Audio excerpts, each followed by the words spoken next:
Ladies and gentlemen, welcome to VFG Movie Reviews with your host, Tim Williams.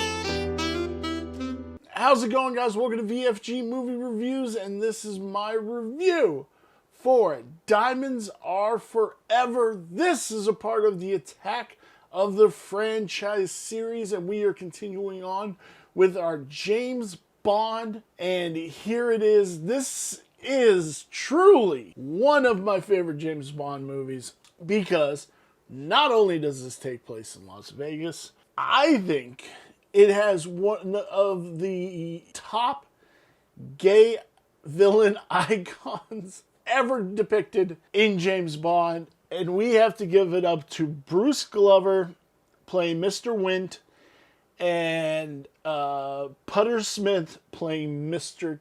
Kidd. I'm gonna say they are both gay men and they are both lovers, because at one point I do believe they're holding hands in this movie, and I do believe it is Mr. Kidd. He's like, oh man, she's pretty if you're into girls and stuff like that, and they are the most ruthless and cold-hearted killers ever seen. And when they take on James Bond at the end of the movie, it is one, crazy hilarity, but also kind of sad, also because they both die. But we'll get to them in a minute. We have Sean Connery playing James Bond. We have Jill St. John playing Tiffany Case. We have Charles Gray playing Blofeld. Lynn Wood playing the Bond girl, Plenty O'Toole. I do love that.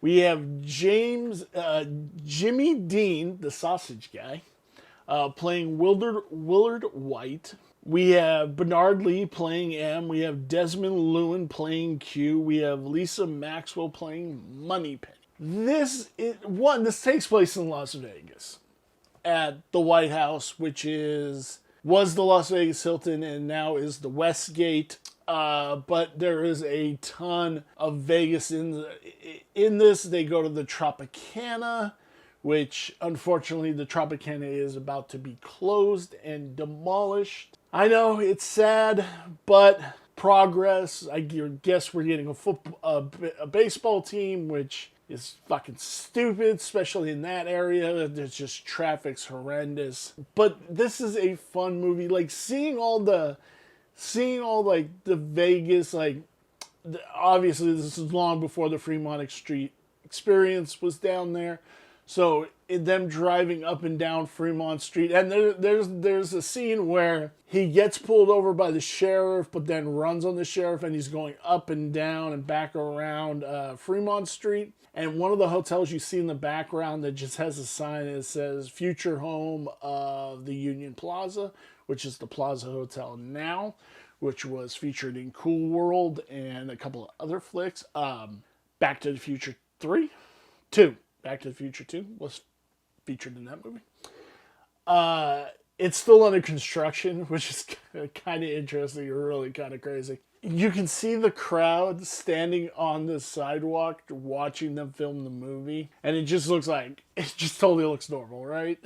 It's fun. It's so fun. And this shit is so out there. This is where it just becomes fun Bond, in my opinion. He steals a lunar rover because he goes down in this secret bunker that's owned by Willard White, and he goes down. He goes down, and they're filming something for the moon, the moon landing or whatever. And he gets caught, so he has to fight his way out. So he jumps up and he's going across, and they're like, catch him.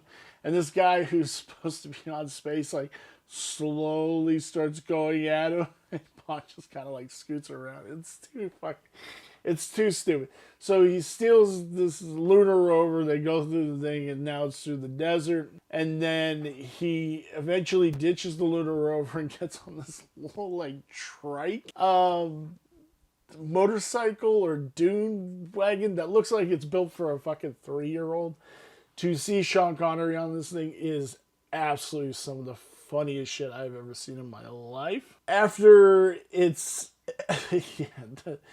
the stuff with Blofeld's really funny, and Tiffany Case are just absolutely great. Blofeld gets caught, and they go to this oil refinery to off the shore of California, and Bond and him are fighting on there and everything else, and he gets beaten and stuff like that.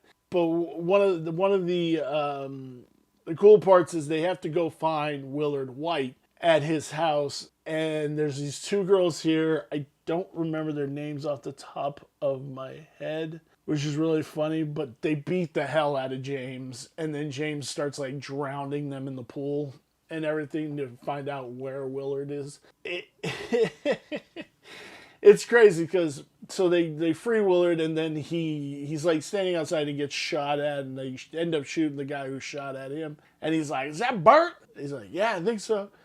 He's like, and he gets shot. The very next scene, he gets shot and he's dead. And he's like, "Well, tell him he's fired." It's like, so fucking stupid.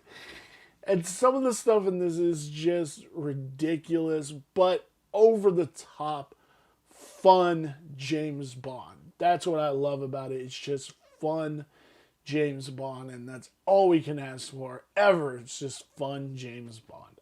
I dug it. Where does it lie on my 5-star review scale? The story is a 4. The cinematography is a 3.5. The cinematography is a 4. The design is a 3.5, which brings our total to 3.75. Guys, are you a fan of James Bond? Are you a fan of my new series, Attack of the Franchise? And just, are you guys having a good time? That's all I ask. Are you entertained by what I give you? Please give us a like, give us a subscribe, help us grow in 2024. Woo! And I will see you in my next review. Thank you guys. Bye.